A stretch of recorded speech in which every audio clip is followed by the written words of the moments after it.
ایسی بات کرتے ہیں یا کچھ سوال پوچھتے ہیں کسی بارے میں، تو پھر ہم پریشان ہو جاتے ہیں، اداس ہو جاتے ہیں، مایوس ہو جاتے ہیں۔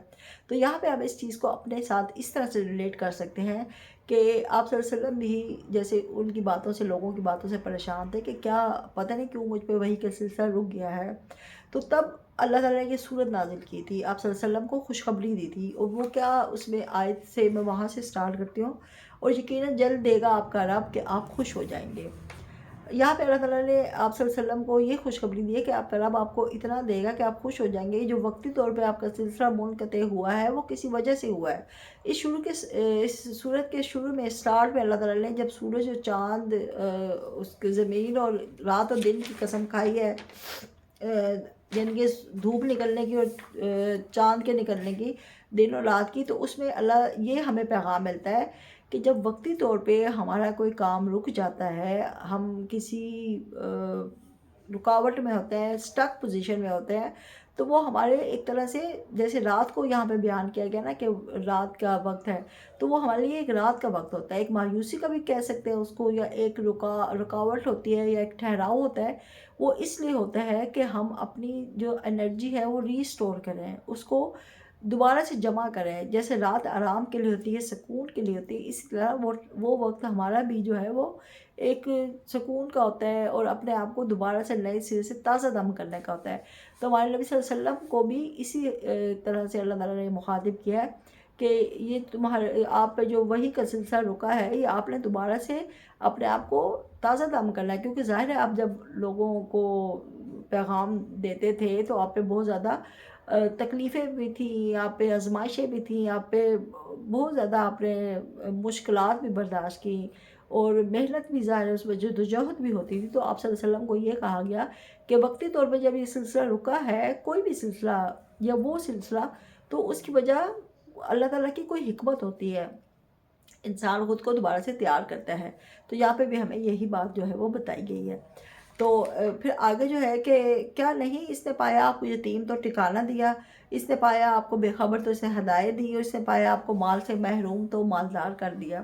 اب یہاں پہ ہمارے نبی صلی اللہ علیہ وسلم کو مخاطب کیا گیا ہے، لیکن قرآن پاک جو ہے وہ رہتی دنیا تک کے انسانوں اور مسلمانوں کے لیے ہے، تو ہم اس چیز کو اپنے لیے بھی لے سکتے ہیں۔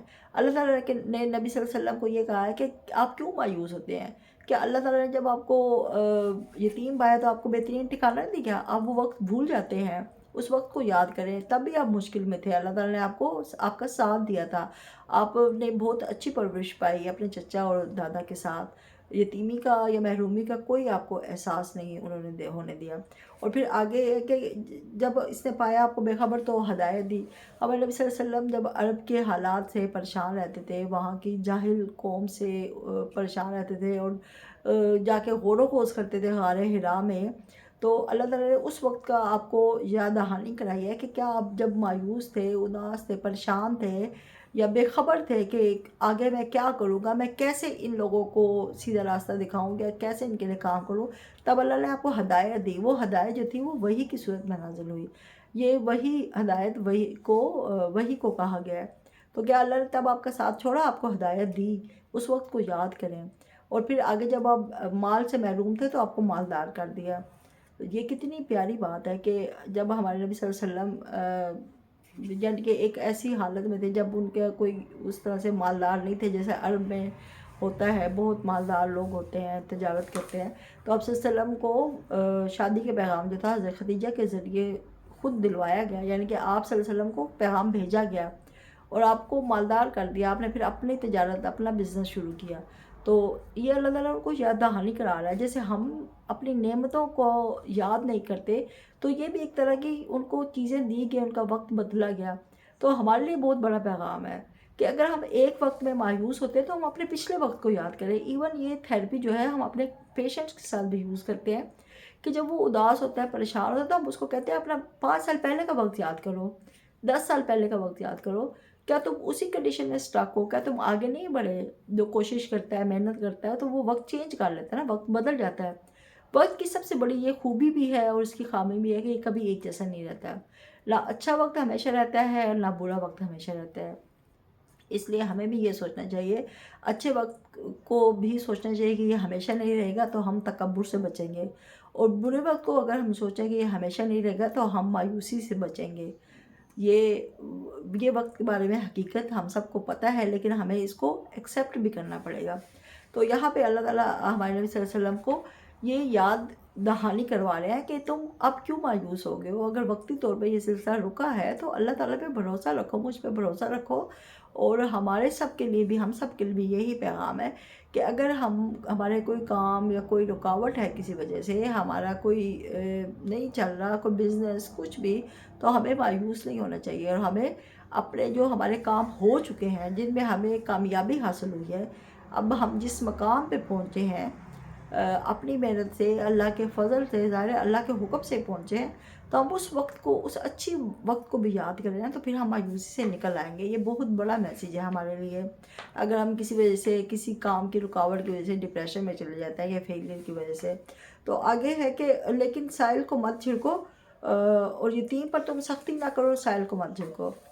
یعنی کہ اب اللہ تعالیٰ نے جب ہمیں اتنی بشارت دی ہے، ہمیں اتنی نعمتیں دی ہیں، تو ساتھ اللہ نے یہ بھی کہہ دیا ہے، ہمیں ڈیمانڈ بھی کی ہے ہم سے کچھ، ہم انسانوں سے، ہم مسلمانوں سے، کہ تم یتیم پر سختی نہ کرو اور سائل کو مت جھڑکو. جو تم سے کوئی سوال کرتا ہے، کچھ مانگتا ہے، اس کو جھڑکو مت، اس کو ڈانٹو مت. اگر تم اسے کچھ نہیں دے سکتے تو اچھے طریقے سے اس کو منع کر دو، اس کو جھڑکو مت.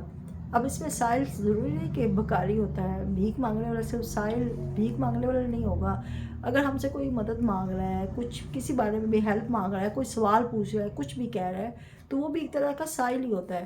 تو ہمیں یہ دیکھنا چاہیے اپنے رویے کو بھی یہاں پہ کہ ہم اس سے کس طرح کا سلوک کرتے ہیں. کوئی ہم سے چھوٹا بچہ ہے یا کوئی اسٹوڈنٹ ہے یا کوئی جس کو کسی چیز کا نہیں پتہ اور ہمیں پتہ ہے، تو ہم اس کو اچھے طریقے سے منع کر سکتے ہیں یا اس کو بتا سکتے ہیں، لیکن جھڑکے مت دیں، اس کو ڈانٹے مت. اور یتیم پر بھی اچھے رویے سے پیش آئے، یتیم کے ساتھ بھی. یہ اللہ تعالیٰ کی ڈیمانڈ ہے. جب اللہ تعالیٰ نے ہمیں مشکلوں سے نکالنا ہے، ہمارے لیے سب کچھ کرنا ہے، تو پھر ہم سے بھی کچھ ڈیمانڈ کی ہے نا. اور آگے ہے لیکن نعمت اور رہی رب کی نعمت تو آپ بیان کیا کرو. یعنی کہ اللہ کی نعمت کو بیان کرو. اب اللہ نے ہمیں بہت سی نعمتیں دی ہیں، یعنی کہ ہماری پوری زندگی، ہمارا وجود، ہمارا جسم، ہماری روح، یہ سب ہی ایک نعمت ہے اگر ہم اس کو سوچیں. تو ڈپریشن کیا ہوتا ہے؟ جب ہم نعمتوں کا اظہار تو کیا اس کو ایکسیپٹ بھی نہیں کر رہے تھے. اظہار تو تب کریں گے نا اگر ہم اس کو ایکنالج کریں گے، ریکگنائز کریں گے یہ نعمت ہے. ہم تو سمجھتے ہیں یہ ہمارا حق ہے، یہ ہمارا پیدائشی حق ہے، لیکن یہ ہمارے پاس نعمت ہے، اللہ کا ایک احسان ہے ہم پہ. ہم اپنی چھوٹی سے چھوٹی نعمتوں کو کاؤنٹ کریں تو ہم بہت شکر گزار ہوں گے. اور وہ شکر گزاری جو ہے وہ بھی ایک تھیراپی ہے. جب ہم اپنے پیشنٹ کی تھیراپی کرتے ہیں، ان کا ٹریٹمنٹ کرتے ہیں، تو ہم ان کو بلیسنگز کاؤنٹ کا لیسن دیتے ہیں کہ بلیسنگز کاؤنٹ کریں، چھوٹی سے چھوٹی بلیسنگ کو، نعمت کو، اس کو کاؤنٹ کریں، پھر اس کا اظہار بھی کریں. اور اظہار کرنے کے لیے صرف منہ سے یا دل سے نہیں کرنا، اس کو پریکٹیکلی کرنا ہے. اگر آپ کے پاس نعمت جو ہے وہ پیسے کی صورت میں، رزق کی صورت میں ہے، تو وہ آپ لوگوں پہ خرچ کریں. اگر علم کی صورت میں ہے تو وہ بھی لوگوں کے ساتھ شیئر کریں. جیسے کہ ابھی میں اپنا علم آپ کے لوگوں کے ساتھ شیئر کر رہی ہوں، مجھے ایک چیز اچھی لگی تو میں نے سوچا آپ لوگوں کے ساتھ ضرور شیئر کروں، ہو سکتا ہے کسی کو اس سے فائدہ ہو جائے. اور نعمت کا اظہار یہ بھی ہے کہ اپنے اوپر بھی خرچ کرو. اگر تمہارے پاس اللہ نے تمہیں پیسہ دیا ہے، رزق دیا ہے، تو اس کو کھانا اچھے طریقے سے کھاؤ، اپنی سواری اچھی رکھو، اپنا کپڑا پہننا اچھا رکھو. تو یہ ساری نعمتوں کو اظہار جو ہے، پہلے اس کو ایکنالج کرو، اس کو سمجھو کہ یہ نعمت ہے، اللہ نے ہمیں دی ہے. اور جب ہم نعمتوں کو سمجھیں گے تو ہم پھر شکر گزاری کی طرف آئیں گے اور ہم شکایت کم کریں گے، کیونکہ ہم پھر نعمتوں کو سمجھیں گے، پھر ہماری شکایت ختم ہوگی. اور ڈپریشن شکایت ہی ہوتی ہے بیسیکلی. جب ہم شکایت میں جاتے ہیں تو ہم ڈپریس اور سے اور ہوتے جاتے ہیں. پھر جب ہم نعمت کو سمجھتے ہیں تو پھر ہمیں لگتا ہے کہ ہمارے پاس تو بہت کچھ ہے. تو یہ سورت کا بیسیکلی، سورت دعا کا بیسیکلی یہ ٹاپک تھا. ابھی میں نے آپ کو زیادہ ڈیٹیل میں نہیں بتایا کیونکہ ٹائم بہت لمبا ہو جانا تھا، ویڈیو لمبی ہو جانے تھی اور آپ لوگوں نے بور ہو جانا تھا. تو ابھی آپ نے مجھے ضرور بتانا ہے کہ یہ آپ کو کیسا لگا. میرا یہ میں نے آپ کو ٹاپک ابھی تھوڑا سا شیئر کیا ہے. میں نہ تو کوئی عالمہ ہوں، نہ میں کچھ کوئی لیکچر دیتی ہوں. صرف میری فیلڈ سے ریلیٹڈ یہ چیزیں تھیں جو میں نے آپ کے ساتھ شیئر کی، جو مجھے سمجھ آئی، جو میں نے سمجھا. کوئی کمی بیشی ہو، کوئی کوتاہی ہو تو درگزر کیجیے گا.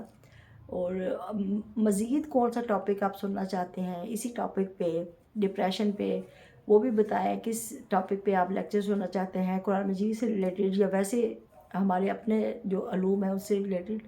تو اس بارے میں پھر نیکسٹ ویڈیو آپ کے لیے لے کے آؤں گی. تب تک کے لیے اللہ حافظ، دعا میں یاد رکھیے گا.